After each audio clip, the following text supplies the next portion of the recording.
In this tutorial, we get to add something cool, the app bar. Coming up, we'll use this app bar for media capture, but first I'll explain a little bit about how we can do this.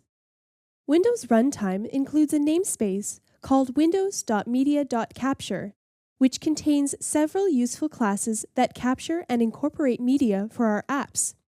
For example, the Camera Capture UI class allows us to take photos and videos, which we can then use within our Animals Puzzle application.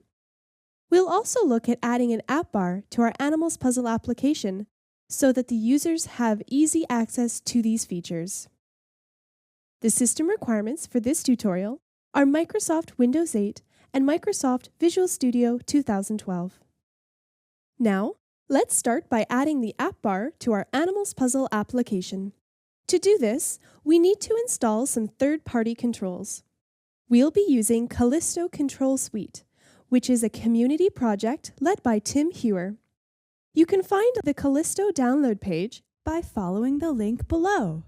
Once you have successfully downloaded the Callisto Control Suite, open the Animals Puzzle project we were working on in Section 2.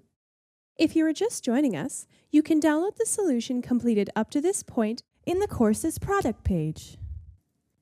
In the Solution Explorer, right-click on References and go Add Reference. In the list on the left, expand Windows and click on Extensions. The newly installed Callisto suite should be in the list. Select it and press OK. Now that we've added the reference to our project, we can use the controls in our application.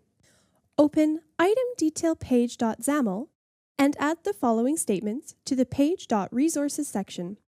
I have prepared this code already, so I'm just going to paste it in here. Feel free to pause the video throughout the tutorial to copy this code into your own solution. Next, add the following statements immediately after the page.resources section. This is the app bar control that we are adding to our Animals Items page.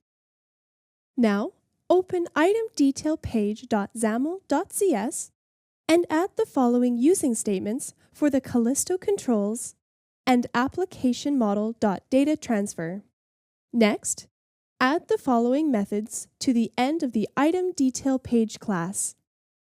One is an event handler for when the button we just added is clicked, and the others are event handlers for when photos and videos are captured. So now we can test our newly created app bar. To run the application, press F5 or the play button. Click on Giraffe, and to display the app bar, you can right-click on the page or press Windows key and Z. If you are using a touchscreen, you can pull up the app bar by swiping upward from the bottom of the screen. We should see a brag command on the app bar, and by clicking on it, we see a pop-up menu giving us options for photo or video. Click on Photo and verify that the sharing pane on the right appears. Now that we've got our app bar working in our Animals Puzzle project, let's move along to look at photo capture. It's coming right up in the next tutorial.